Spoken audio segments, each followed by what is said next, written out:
Now let's talk about the contract and key things to look for. One of the first things that you want to know to the contract are the parties involved. Who's actually selling this piece of property?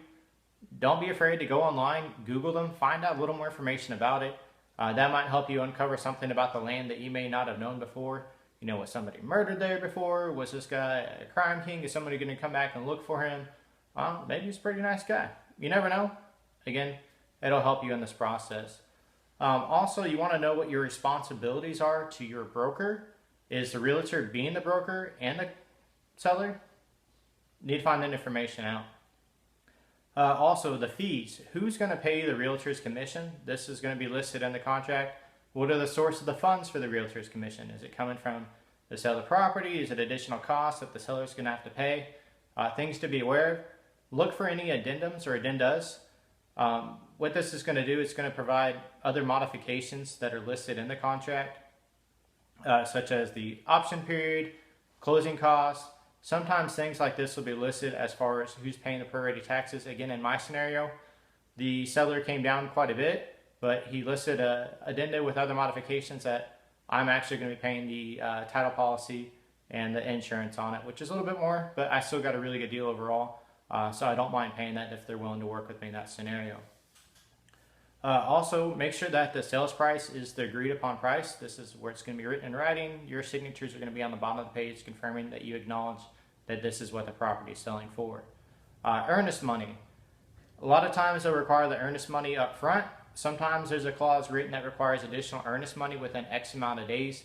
Make sure that you look for that. Make sure it's not hidden in there. The good thing about the earnest money, though, is that it is applied towards your closing costs later on in the loan, and you do get that back. Does the property belong to any HOAs? Are you going to pay any annual HOA fees? A lot of times if it is on an HOA, you're going to have a harder time building a tiny house, as they're going to have more restrictions, whether it's aesthetic, minimum square foot, things like that. It's good to know. The property condition, this will be listed in the contract. Is the property being sold as is, or is it being sold as is with some fixes? This is an opportunity for you to actually request any fixes or things that you want to have done. A lot of times when you're buying a raw piece of land, you're going to want to have an entry point. This could be a spot where you negotiate, hey, I will buy the property for that price, but after reviewing it and thinking about it a little bit more, I'm not going to do it unless you build an entry onto there, unless you clear some trees out of the way, unless you do this for that. So that's an opportunity. The option period. This is probably the most important thing, I think, about the contract. If you're asking me, what an option period is, it's the right for you to pay X amount of dollars for maybe 3, 4, 10 days, whatever you want, within a certain time frame. Of course, we want to be reasonable about it, to decline the contract for any reason that you see fit. If you don't like the height of the tree, the color of the grass, your neighbor next door, you can get out of the contract. One thing to know about the option fee is that it's not refundable, but in our scenario, we paid a $100 option fee that I had the right to cancel within 3 days for any reason that I wanted to.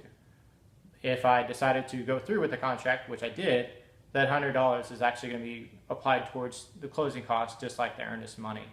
One thing that you can use the option period for is once you pull up the deed restrictions, this is going to uncover a lot of things that are more pertinent to tiny houses, as they do not necessarily abide by a lot of housing restrictions in place. And we'll talk about that more in just a moment.